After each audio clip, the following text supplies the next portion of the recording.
¿Cuál fue la génesis del movimiento comunero y su significación en los movimientos separatistas de América? Vamos a dar un repaso a los hechos al objeto de intentar obtener un criterio sobre el asunto. Para ello, vamos a referirnos a los aspectos sociales y a los aspectos legales que pudieron dar lugar al movimiento. Las leyes de Indias amparaban todos los ámbitos del derecho y especialmente se centraban en la protección del indio. Así, Felipe II, en 1566, promulgó una ley que venía a perfeccionar las preexistentes, llevando a extremos que llaman la atención. Nuestros virreyes, audiencias y gobernadores de las Indias no consientan ni den lugar a que los prelados apremien a los indios a que les traigan a cuestas los diezmos que les pertenecieren, aunque digan que lo quieren hacer de su voluntad, ni que lo haga otro ningún vecino, y tengan de ello muy gran cuidado, porque deseamos relevar a los indios del trabajo. No era lo primero que se dictaba a este respecto. Ya con Carlos I, y como consecuencia de las denuncias presentadas por Bartolomé de las Casas, primero se paralizó la conquista, se ninguneó a Hernán Cortés, y se dio paso a la conocida controversia de Valladolid, tras la cual se generó la Declaración Universal de los Derechos del Hombre y se dio paso a la creación del derecho internacional. Algo que el ocultismo de la historia negra contra España ha obviado, haciendo que el conocimiento general se remita a la Revolución Francesa para hablar del inicio de la reivindicación de los derechos humanos, con el fin de dar a la sangrienta, materialista e inhumana revolución del 18 un relumbrón que no le pertenece. Sin embargo, quien preservó la vida de millones de personas fue justamente España, con la creación del derecho de gentes, ya en el siglo XVI, siendo que la existencia de archivos históricos de la época y la existencia de poblaciones en la actualidad avala lo afirmado. La preocupación por la justicia, por la libertad y por la dignidad humana fue un principio que quedó reflejado de forma manifiesta en la monarquía hispánica, aspectos que fueron muy especialmente atendidos por los reyes católicos y cuya antorcha fue recogida por Carlos I, quienes con el descubrimiento de América comprendieron que se abría un nuevo mundo cuya estructura había que organizar y armonizar. Estaban ante una situación nunca antes conocida. Se habían encontrado con una parte de la humanidad de la que hasta el momento el mundo occidental no había tenido la menor noticia. Ese hecho hizo surgir en la intelectualidad española, en la corona y en el pueblo, un problema ético de envergadura al que tendrían que dar solución teólogos y juristas. Y lo hicieron de forma ejemplar, elaborando un cuerpo de leyes de gran carga moral por la cual se reconocía algo que hoy nos parece normal, pero que en la época no lo era. La naturaleza humana, y por lo tanto como sujetos de deberes y derechos iguales por naturaleza a los demás, de los habitantes de los territorios descubiertos. Y aún había más. Los indios podían solo ser sometidos por los reyes de España si se les trataba como seres humanos que eran, conforme a los preceptos del derecho natural, algo que en el mundo británico no sucedería sino hasta 4 siglos y medio después, y como medida necesaria para justificarse ante el juicio de Nuremberg. Ese asunto no es baladí, sino tal vez la piedra angular del edificio hispánico. Ningún otro pueblo europeo ha reconocido a los naturales de las tierras conquistadas por ellos como sujetos de deberes y derechos iguales por naturaleza a los de los demás, sino que en demasiadas ocasiones los ha perseguido literalmente como alimañas, tras ser calificados como infrahumanos por gurús como Charles Darwin, quien estimaba que la selección natural, como se acaba de hacer observar, conduce a la divergencia de caracteres y a mucha extinción de las formas orgánicas menos perfeccionadas. Darwin Dixit. Completando la afirmación para que no haya dudas, diciendo el mismo Darwin: hemos de creer que si todos los animales y plantas de la Gran Bretaña fuesen puestos en libertad en Nueva Zelanda, una multitud de formas británicas llegaría en el transcurso del tiempo a naturalizarse allí por completo y exterminaría a muchas de las formas indígenas. Por el contrario, por el hecho de que apenas ningún habitante del hemisferio sur se haya hecho salvaje en ninguna parte de Europa, podemos muy bien dudar de que en el caso de que todas las producciones de Nueva Zelanda se dejasen en libertad en la Gran Bretaña, un número considerable fuese capaz de apoderarse de los puestos actualmente ocupados por nuestros animales y plantas indígenas. También Darwin Dixit. Por supuesto, los aborígenes para Darwin formaban parte de la zoología, para Darwin y para el gobierno británico. El pensamiento y la actuación de España fueron bien diversos. Gracias a la legislación de Indias se posibilitó que hoy en día, en el siglo XXI, y en lo que en su día fue Imperio Español, podamos contemplar una geografía humana que ni por asomo puede ser encontrada en el mundo anglosajón, donde como mucho podemos encontrar algún zoológico o reserva con alguna muestra indígena. En el mundo hispánico no hay más que ver cómo hay indígenas que hubiesen preferido haber sido masacrados por los británicos antes que conquistados por los españoles. También eso es cualidad propia del mundo hispánico.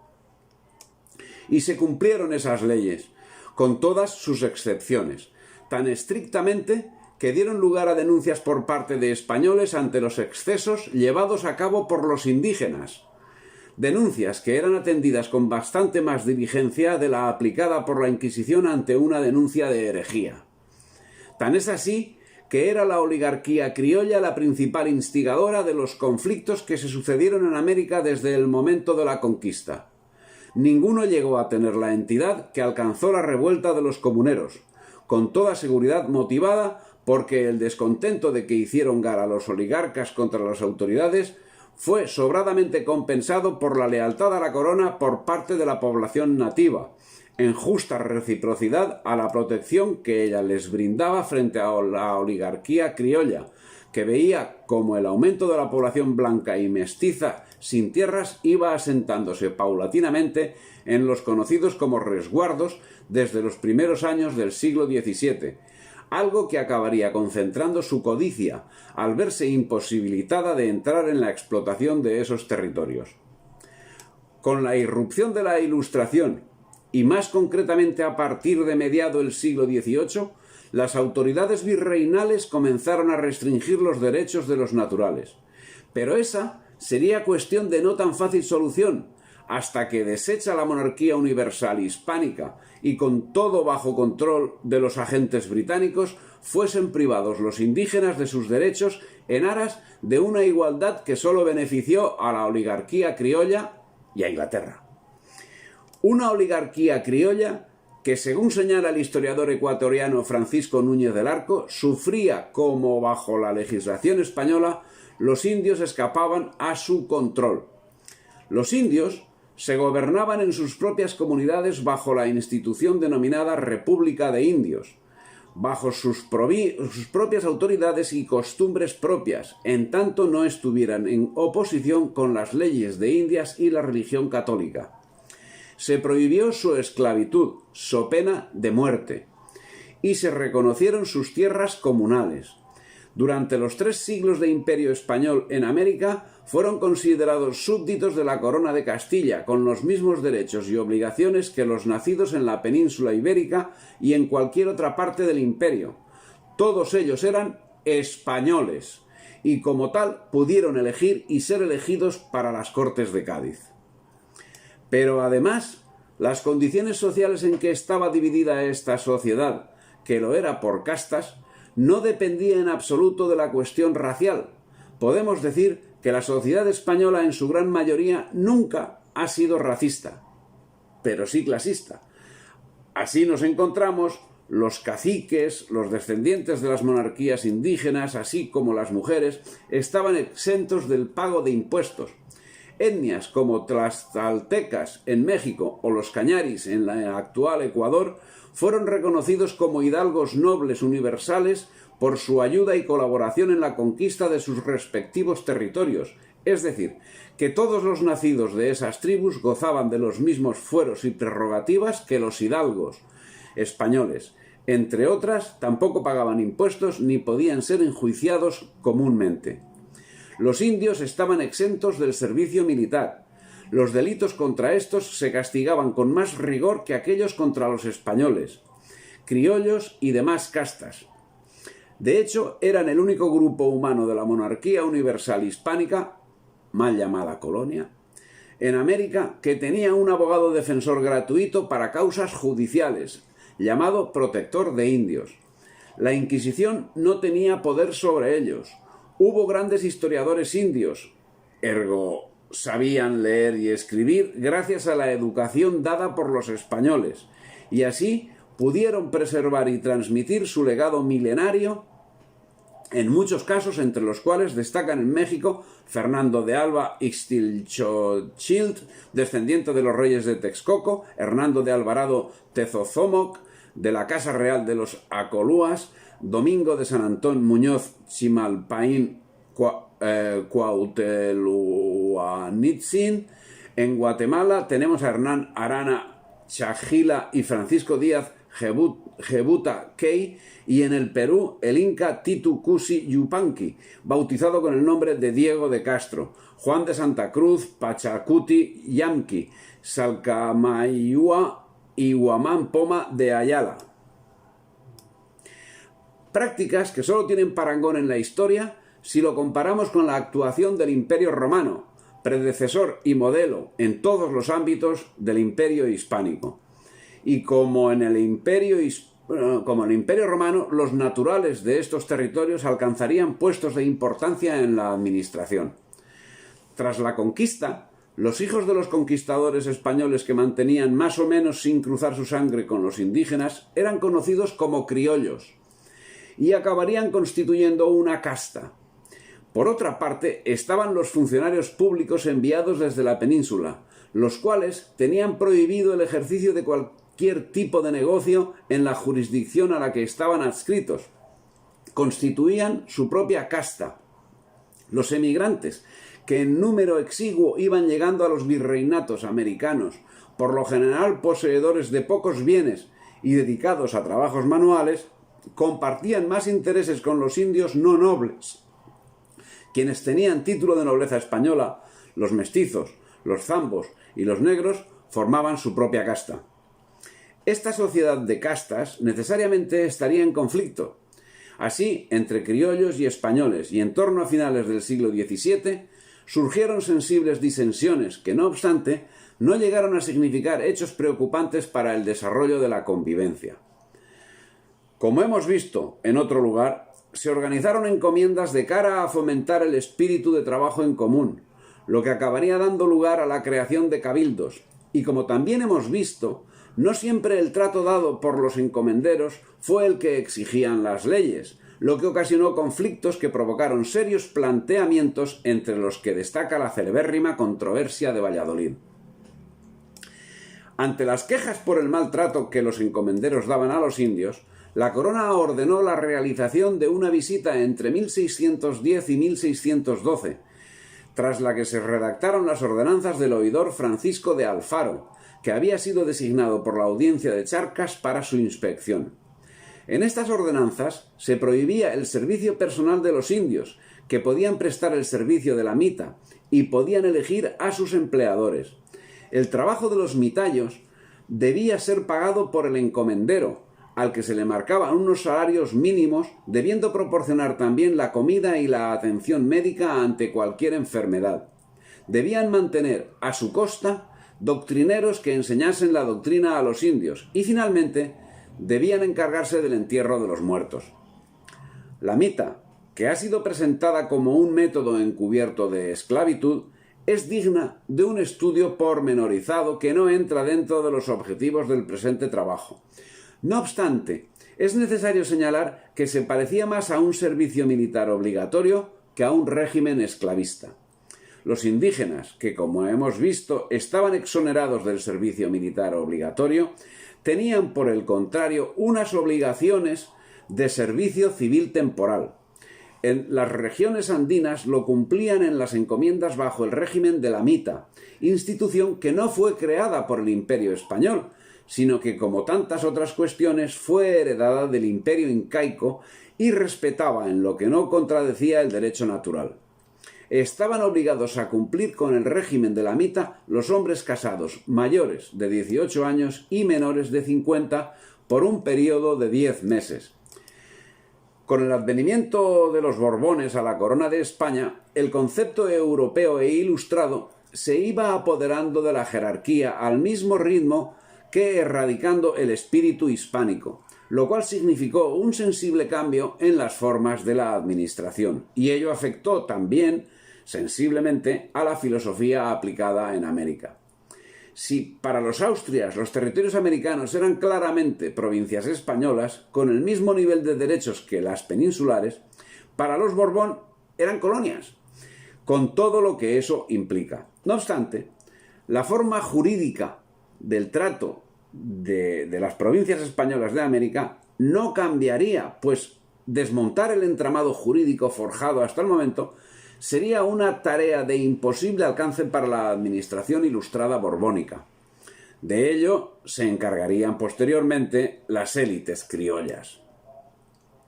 Los criollos eran los descendientes de los conquistadores y encomenderos, y de ellos habían heredado sus propiedades, al tiempo que los peninsulares eran fundamentalmente funcionarios públicos conforme a las formas adaptadas desde tiempo de los reyes católicos.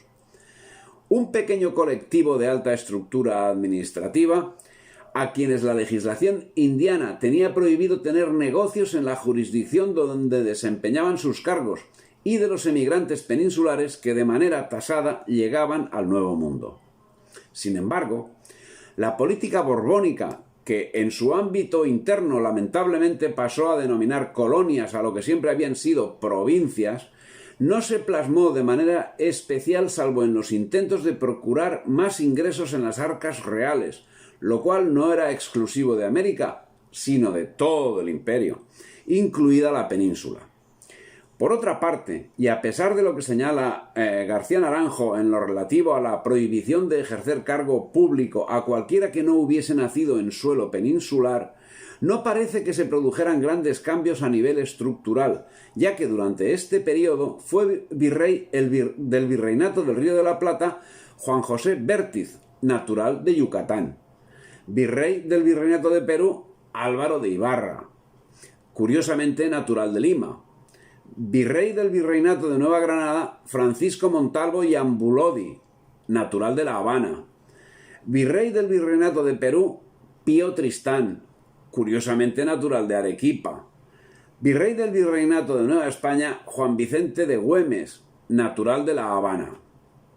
Vista la lista de virreyes criollos que lo fueron durante el reinado borbónico, parece fuera de lugar el argumento de los separatistas en lo tocante a que los criollos no tenían acceso a la administración virreinal. Por el malestar de la oligarquía criolla se agudizaba porque los indios, poseedores de tierras y cultivos, sabían defenderlos adecuadamente. Y aún introducirse en los del vecino y formar pleitos que suelen ganar aún con la justicia obscura, porque las leyes favorecen mucho a los indios, y sus agentes y protectores abusan de la confianza que de ellos hacen las mismas leyes. Todo lo cual ayudaba a incrementar el malestar de los criollos. Este malestar criollo tuvo varios puntos calientes, en los que podemos destacar la rebelión encomendera del Paraguay de 1723-1725, encaminada a usurpar tierras comunitarias indígenas. Durante este periodo hubo batallas en las calles y en los campos, entre comuneros y virreinalistas. Se creará con asombro de los tiempos nada menos que la Junta Gubernativa en pleno siglo XVIII, cuando aún no se había producido la Revolución Francesa. Y esta Junta Gubernativa elegirá un presidente de la provincia del Paraguay, y aún hará algo más: expulsará violentamente a los jesuitas, anticipándose al temerario acto de Carlos III. En 1763, la corona emprendió una profunda reforma tributaria, resultado de los pensamientos ilustrados afrancesados que habían tomado cuerpo en el gobierno monárquico. Pronto surgieron protestas, las primeras en Madrid, donde, con la excusa de la reforma de las vestimentas ordenadas por el marqués de Esquilache, se produjeron gravísimos conflictos en marzo de 1766 que quedan reseñados en el capítulo correspondiente al reinado de Carlos III. Conflictos que se reprodujeron en Quito, Puno, Guanajuato, motivados en cada caso por cuestiones concretas y con la base común de la reforma tributaria. Las reformas en América se iniciaron en México, donde no provocaron graves revueltas. Otro resultado tendrían el virreinato del Perú, donde se radicalizarían las cuestiones al aumentarse los gravámenes el 26 de julio de 1766 y al ser enviados en 1777 3 fiscales que portaban la consigna de vigilar la implantación de lo legislado. La aplicación de impuestos hasta la fecha existentes para los grupos sociales más desfavorecidos provocó graves fricciones y descontento especialmente señalado entre los mestizos, principalmente entre los que vivían en los centros urbanos, así como entre los indios. El problema existente en todo el imperio era en gran parte común. Como en la península, en Quito el problema eran las manos muertas. Al respecto, en 1765, el presidente de la audiencia señalaba que todas las fincas pertenecían a personas eclesiásticas exentas. Como consecuencia de la aplicación de la reforma, desde el 22 de mayo hasta el 3 de julio de 1765, miles de criollos, mestizos e indígenas se amotinaron contra los establecimientos de las nuevas medidas fiscales. El miércoles 26 amanecieron los mozos, más insolentes y atrevidos que nunca, con el frenesí y empeño rabioso de matar a todos los europeos o chapetones, así vecinos de esta ciudad como forasteros. Las capitulaciones que en ese día se hicieron son estas. Primero, que se les entregasen a todos los barrios las piezas de artillería, los fusiles y lanzas de la sala de armas, para depositarlas en los conventos o iglesias, como también los informes. Aspecto que fue concedido. Que salgan todos los europeos, solteros y no solteros, de Quito. Concedido lo primero. De los no solteros, negado. Y saldrán dentro del término de 8 días. Tercera, que se quite el corregidor y el fiscal del rey y salgan también como que son europeos. Esto fue negado. Pero si ellos pidiesen salir, se les dará libre facultad para hacerlo en el modo y por el tiempo que juzgaren conveniente los señores de la Real Audiencia. Y cuarto, que no haya soldado de guardia en Quito y se quiten los 50 que hay con sus oficiales, lo cual fue concedido. La inmensidad del imperio, así como el deterioro de los servicios, ¿fue eso consecuencia de las políticas ilustradas? Pues entre ellos la comunicación no era cosa baladí. De los disturbios de Quito tuvieron noticia en Madrid en diciembre, pero no acabó el revuelo con esas concesiones, sino que se mantuvo largo tiempo. En 1777, el omnipotente señor don José de Gálvez, secretario de Estado en el Despacho Universal de Indias, envió 3 fiscales a Sudamérica para que realizaran una reforma a imagen y semejanza de la que él había hecho en la Nueva España. Don José de Areche, fiscal de la Audiencia de México, debía reformar el Perú. Don José García de León Pizarro, fiscal de la Audiencia de Sevilla, debía reformar Quito. Don Francisco Gutiérrez de Piñeres, fiscal de la Audiencia y Casa de la Contratación de Cádiz, debía reformar el nuevo reino de Granada. Mientras tanto, la reforma fiscal había levantado voluntades en todas partes. Así se recibían quejas de todos los estamentos, al tiempo que administradores de distintos lugares ofrecían servicios extraordinarios, como es el caso del Ayuntamiento de Guatemala, que se ofrecía a mantener los arrendamientos de los estancos de materias primas con sus propios fondos para el bien público de la patria, decía. Quejas por los impuestos se reflejaron en todas partes. Así, a los referidos se les unían otros, como el relatado por José Andrés Gallego, que dice que en 1766, cuando a los Mendoza de Cuyo se les pidió que efectuaran un donativo como los demás súbditos del monarca para el alcance de los gastos que habían supuesto la guerra de 1762 y otras necesidades, los mendocinos, reunidos para ello, no dejaron de recordar que estaban muy cargados por las sisas que tenían que pagar en Buenos Aires, que era por donde habían de sacar sus productos a pesar de los ataques de los indios infieles. Pero lo que en principio eran quejas ante la llegada de los 3 fiscales encargados de llevar a cabo las medidas fiscales, se convirtieron en conflictos que podemos catalogar con los nombres de cada uno de ellos: Areche, García de León Pizarro y Gutiérrez de Piñeres. A la llegada de los fiscales, en 1777, se produjeron levantamientos antifiscales en Quito, que crearon serias situaciones de revuelta popular. Ante las revueltas, un observador imparcial, Pedro Pérez Muñoz, alcalde que fue de Quito, relata el ambiente que se veía y no deja de señalar la igualdad existente entre los españoles de ambos hemisferios, siendo que él mismo estuvo en peligro cierto de muerte.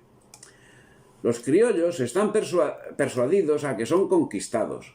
Este error es común y de él se origina aquella natural aversión que hay entre el conquistador y el conquistado. Podían reflexionar que solo hubo indios en estas tierras, que fueron los subyugados y que ellos descienden de los españoles y por eso son blancos. También podían ver las leyes que los mandan, que son iguales y las mismas que rigen en España. De la misma suerte podían saber que los españoles y ellos mismos gozan y viven con más desahogo y libertad que los que habitan en la península. Sí, amigo mío, tanto en lo moral como en lo político y civil, hay mucha más franquicia. Lo que se paga de contribuciones fuera de aduanas es muy poco y cuando se intenta imponer o argumentar algo sobre el cabezón de las haciendas o estancar algún ramo para que alcance a subvenir a los gastos del Estado, les causa mucha novedad y luego empieza el fermento de la rebelión. Se extiende a mucho más la ignorancia del criollo. Dice y piensa que la plata que va a España es robada, sea de los comerciantes, sea la perteneciente al erario real. Ni pretenden ni quieren saber la inversión de ella, ni lo que cuesta mantener estos dominios en paz y de las asechanzas de los extranjeros. Eso lo pensaba una persona del momento. Evidentemente, esta aseveración refleja el avance que ya estaba alcanzando la leyenda negra contra España, aunque el autor no llega a entrever la misma. Y en cuanto a la posesión de la tierra, el mismo Pedro Pérez Muñoz relata: legítimamente puestas estas tierras en dominio de los reyes de España, las mandan dar graciosamente al que las denuncie, para su cultivo y labranza, sin exceptuar indio, blanco ni clase alguna. El indio tiene tierras propias, aún más de las que puede cultivar. De estas consideraciones de Pedro Pérez podemos deducir varias conclusiones que vienen a confirmar lo que sabíamos sobre las leyes de Indias. Y es que en el siglo XVIII en América se hablaba de bien común y de buen gobierno. Y lo que deja de ser tan benéfico, comenzaba a desarrollarse la política de expolio, en concreto de las comunidades indígenas, que con total profusión acabarían llevando a cabo los libertadores. Todo lo cual era el principio de varios aspectos que interesa repasar y que dejaban sin argumento la revuelta. Pero estas eran cuestiones que los criollos obviaban mientras en el nuevo reino de Granada, según relata Federico García Naranjo, Gutiérrez de Piñeres simboliza la momentánea sintonía entre criollos y el pueblo raso contra los españoles, porque él era el funcionario encargado de cambiar las cosas y por consiguiente el responsable de la indignación de los notables. En particular, para el marqués de San Jorge, el visitador era un enemigo declarado, ya que era evidente que una de sus principales funciones era la de cobrar los derechos adeudados por Lozano de Peralta o despojarle de su título. ¿De dónde venía el conflicto? Parece que de la buena voluntad de imponer orden por parte del visitador, pero el conflicto no surgiría entre él y el pueblo, sino entre él y el virrey Flórez, conflicto que sacaría a la luz Gutiérrez de Piñeres al calificar la administración del virreinato como el régimen de los 5 cuñados, una oligarquía familiar existente dentro de los altos funcionarios de la administración virreinal. En el Tribunal de Cuentas, escribe a Gálvez, se hallan 3 cuñados, el contador don Vicente Nariño y los ordenadores don José López Duro y don Manuel Álvarez. Es también cuñado de los 3 el oficial real don Manuel de Revilla, e igual parentesco tiene con los 4 cuñados el oidor don Benito Casal. Considérese, pues, que qué seguridad puede haber en que asuntos que corren por las manos y dirección de estos empleados se manejen con la imparcialidad que recomiendan las leyes al servicio del rey y del público. No es preciso que éste desconfíe y murmure como lo hace de unas operaciones que se preparan, disponen y examinan y sentencian por 5 cuñados. Asunto que contravenía de raíz las instrucciones relativas a las relaciones de parentesco de los funcionarios reales. Uno de los 5 cuñados, Manuel García Olano, figuraría posteriormente como uno de los informantes y agentes de los comuneros en Santa Fe, y Vicente Nariño era el padre de Antonio Nariño, prócer separatista, anglófilo, traidor a la patria. Es el caso que a partir de estos momentos se multiplicaron las protestas y las peticiones de todo tipo. Parece como si la sociedad entera hubiese sufrido una crisis de ansiedad que provocaba que los criollos y los mestizos, los comerciantes y los terratenientes, los cabildos y las parroquias, los indígenas, las cofradías, los mineros, presentasen continuas reclamaciones, súplicas y objeciones a las medidas administrativas. En este tiempo, Salomón Kalmanovitz señala que la población de la Nueva Granada era de unas 800.000 personas, de las que el 46,5% eran mestizos. La región de Socorro había sido colonizada por emigrantes peninsulares pobres dedicados a la agricultura desde hacía un siglo, en el curso del cual había crecido la agricultura y la artesanía. Mientras, en México, la población indígena era del 60%, en Ecuador del 65,2% y en Perú del 58,2%. Estos acontecimientos nos hacen recapitular sobre el asunto. Fueron estos apartados de corrupción administrativa los que más influyeron en la oligarquía criolla a la hora de posibilitar el levantamiento comunero, ya que en realidad el fiscal Gutiérrez de Piñeres no creó nuevos gramámenes ni estableció nuevas instituciones recaudatorias. En lo que innovó fue en la organización, control y forma de recaudo de las rentas virreinales, y este aspecto de su gestión fue quizás el que mayores resistencias generó y lo que en las capitulaciones de Zipaquirá se calificaba como su manera de aterrar a la población con su despótica autoridad. Ni siquiera los estancos eran una institución nueva, si bien es verdad que los de tabaco y aguardiente fueron establecidos desde 1750, pero estancos de azogue, naipes y papel sellado habían existido desde 1560. Las reformas fiscales se habían implantado un año antes, provocando algún disgusto, pero la revuelta se produjo cuando fueron denunciados los abusos de los administradores del virreinato. En cumplimiento de su misión, el regente visitador general Juan Francisco Gutiérrez de Piñeres pone en ejecución la Real Orden del 17 de agosto de 1780 y con motivo de las urgencias de la guerra entre España e Inglaterra se aumenta en 2 reales cada libra de tabaco y otros 2 el azumbre, una medida de líquidos, el azumbre de aguardiente. Esta subida de impuestos sería la excusa aducida en el inicio de la protesta de Socorro y el subsiguiente conflicto. Sea cual fuere el motivo, el conflicto estalló, no en 1777, sino el 16 de marzo de 1781, cuando en la población de Socorro las turbas arrancaron el edicto que en la puerta del ayuntamiento anunciaba los nuevos impuestos. Los amotinados gritaban «¡Viva el rey! ¡Muera el mal gobierno!», al tiempo que marchaban hacia Santa Fe, capital del virreinato. Lo que había comenzado como una reivindicación popular contra los impuestos terminó convirtiéndose en una revolución, dispuestos los revolucionarios a tomar el poder y a transformar las estructuras económicas, políticas y sociales, poniendo al frente a uno de los más exaltados, Juan Francisco Berrbeo, quien a lo que parece tenía medidas sus aspiraciones. Capitán de los comuneros, era un criollo por los cuatro costados, y su lealtad a la sublevación se mantuvo inalterable mientras no sobrepasó los linderos de una revuelta compatible con los intereses de la oligarquía criolla. El blanco de esta ira, de toda la revuelta, no era otro que Gutiérrez de Piñeres.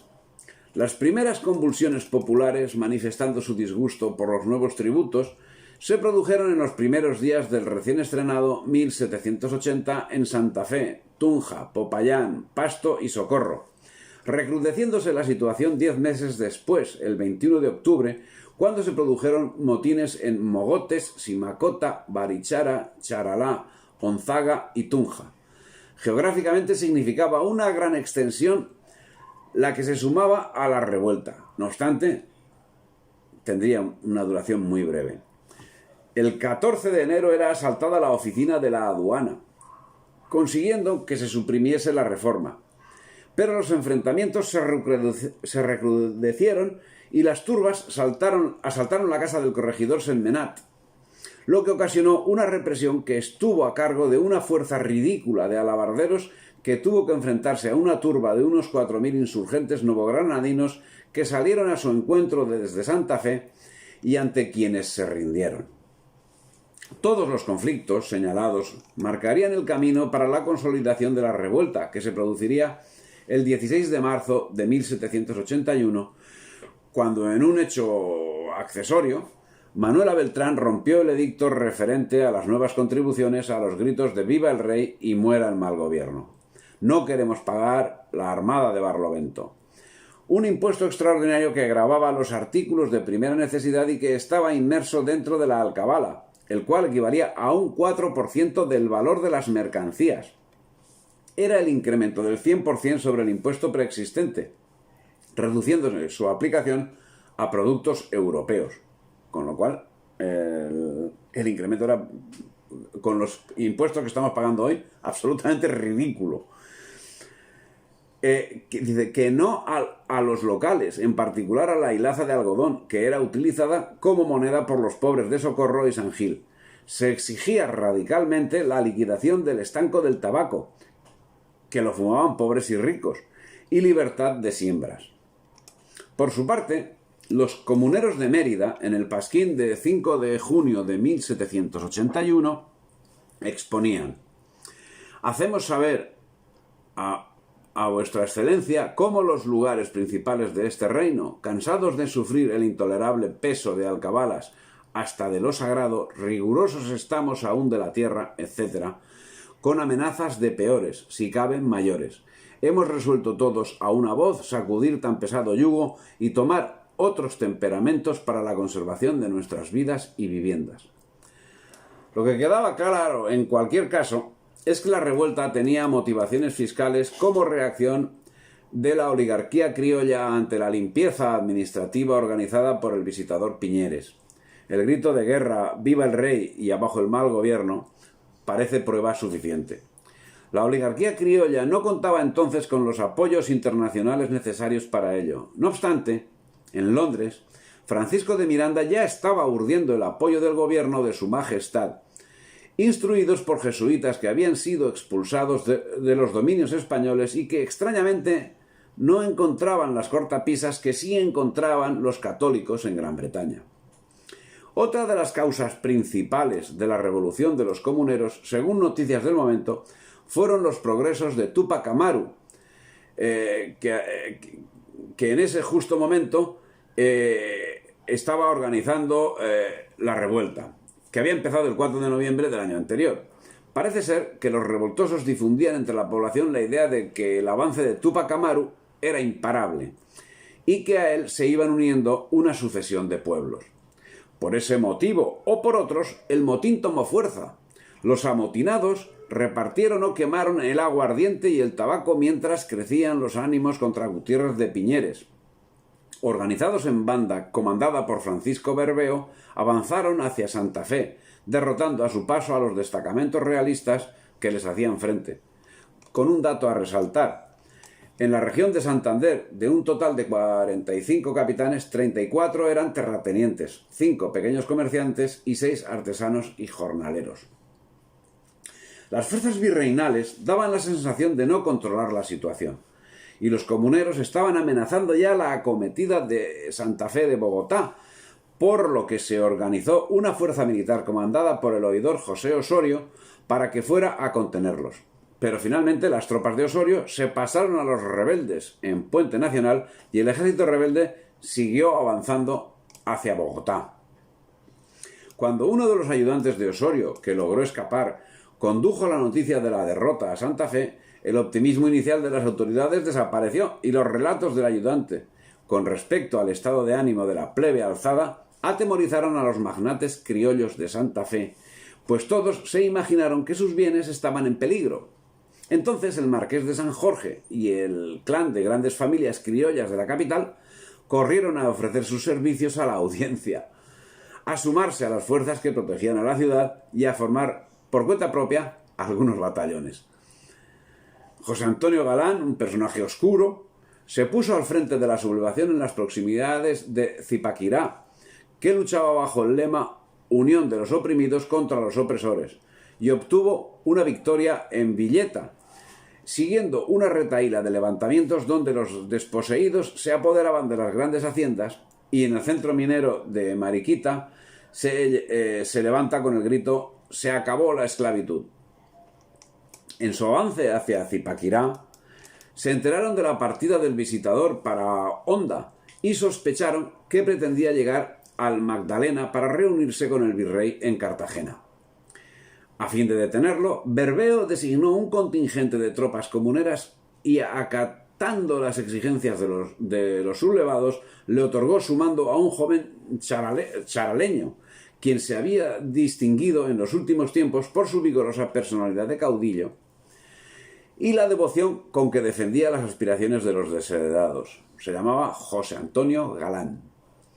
A su paso levantó 16.000 aldeanos, a una banda de indígenas provista de armas improvisadas o primitivas, pero tan unánimes que lograron desbandar a las primeras tropas de represión. La ciudad de Bogotá se inquieta, se dice que la plebe urbana considera a los rebeldes de los pueblos como sus redentores y amigos. Berbeo tenía razón en su predicción. El virrey Flores se encontraba en Cartagena. El visitador Gutiérrez de Piñeres salió huyendo hacia Cartagena, mientras el arzobispo Antonio Caballero y Góngora, con amplias facultades, se dirigió hacia Zipaquirá con el fin de evitar que la marcha comunera llegase a Santa Fe. Pero pronto Juan Francisco Berbeo, principal implicado en la revuelta de Socorro, comenzó a demostrar que la revolución no era el objetivo de su actuación, sino bien al contrario, la defensa de los intereses de la oligarquía criolla, y posibilitó que los regidores de Socorro se comunicasen con el virrey Flórez para informarle de la gravedad de la situación, gestionar la obtención de algunas prebendas y, a cambio, calmar la revuelta. Y es que, conforme señala Indalecio Liébano Aguirre, los grandes señores de la oligarquía criolla, lo mismo en el Socorro que en Santa Fe, formulaban severas críticas a las autoridades del virreinato, pero en manera alguna estaban dispuestos a fraternizar con la plebe, como llamaban despectivamente al pueblo, ni a convertirse en los voceros de sus aspiraciones. Los desheredados querían tierras, y esas tierras habían sido monopolizadas por las grandes familias criollas, tanto en la Sabana como en el Socorro, el Saldaña, Neiva, Popayán y Tunja. Por su parte, los indígenas se encontraban en medio del conflicto creado por los criollos pudientes que habían prometido tierras a los criollos sin propiedades. Tierras que irremisiblemente debían ser a costa de los resguardos de los indígenas, como acabaría sucediendo tras el éxito del movimiento separatista en 1824. Las conversaciones darían lugar a las capitulaciones que se firmarían en Zipaquirá el 30 de mayo siguiente, 1781. Los comuneros, o lo que es lo mismo, la oligarquía criolla que se sentía reprimida en sus abusos por las medidas de Piñeres, con fecha 7 de mayo de 1781, escribió una carta a la audiencia en la que señalaba: «Han hecho un general levantamiento contra todos los pechos, sisas y determinaciones del señor regente, porque sobre lo primero que hicieron repulsa fue sobre la orden de cobrarles un nuevo impuesto, titulado de Barlovento, que recaía evidentemente contra todos los pobres, que son los que labran los algodones, hilos, tejidos, etc. Y esto con un reglamento tan subido que les dejaba el menor arbitrio para escapar de la contribución. Pero quedaba patente que ese ataque de populismo era desechado cuando quienes les seguían exigían reformas que afectaban directamente a sus intereses. En las capitulaciones de Zipaquirá se acordó la aplicación de algunas medidas que beneficiaban a la oligarquía criolla, como era la abolición de algunos impuestos y la rebaja de otros, la extinción del estanco del tabaco, la eliminación de peajes. También tuvo efectos positivos, como fue la garantía de los resguardos, la rebaja de los tributos, la exoneración del pago de los servicios religiosos y el derecho de los indios a quedar como administradores y beneficiarios de las minas de sal. Por su parte, los criollos lograron que, contrariamente a lo que la administración ilustrada estaba llevando a cabo, no fuesen marginados de la administración pública, respetando en este sentido la política de la monarquía hispánica. Mientras tanto, y ya en un estado tan avanzado de la revuelta, el 23 de junio ocasionó un nuevo levantamiento en Pasto que acabó con la vida del comisionado encargado de los impuestos. Finalmente, como señala Luis Corsi, se había llegado a un callejón sin salida, porque las capitulaciones de Zipaquirá tienen reivindicaciones que resultaban difíciles e incluso imposibles de cumplir por parte de la corona española, que acabaría desatendiéndolas en aquellos aspectos que beneficiaban a las oligarquías, pero no en lo tocante a las justas demandas populares. Entre las peticiones de los comuneros nos encontramos la cláusula séptima, donde se pedía la disolución de los resguardos de los indígenas y la supresión de las visitas de residencia, o lo que es lo mismo, la supresión del control real sobre las actuaciones de los gobernantes. Finalmente, el 13 de octubre de 1871, se daría fin a la revuelta con el descuartizamiento de José Antonio Galán y la impunidad de Berbeo, el más hábil. Si las capitulaciones no fueron atendidas por exorbitantes, los movimientos comuneros lograron paralizar las reformas que los ocasionaron y perdieron de momento la desamortización de los resguardos. Respecto a este asunto, y contrariamente a lo que la historiografía separatista viene señalando, más que ofrecer un antecedente para las luchas de independencia, estos alzamientos parecen proporcionar una de las claves para entender la obstinación con que esta área iba a apegarse a la causa del rey. Una parte de su población nativa iba a ver en el mantenimiento del orden colonial la mejor defensa de su propia hegemonía, y en esta la única garantía contra el exterminio a manos de las más numerosas castas indígenas y mezcladas. Esto lo dice Tulio Alperin. La historiografía neoseparatista ve en Berbeo a un traidor, que lo fue, pero no pasaba de representar los intereses de clase de la oligarquía criolla. Berbeo fue nombrado corregidor de la recién creada jurisdicción de El Socorro y sus descendientes en puestos relevantes, dos de los cuales llegaron a la presidencia de la República de Colombia.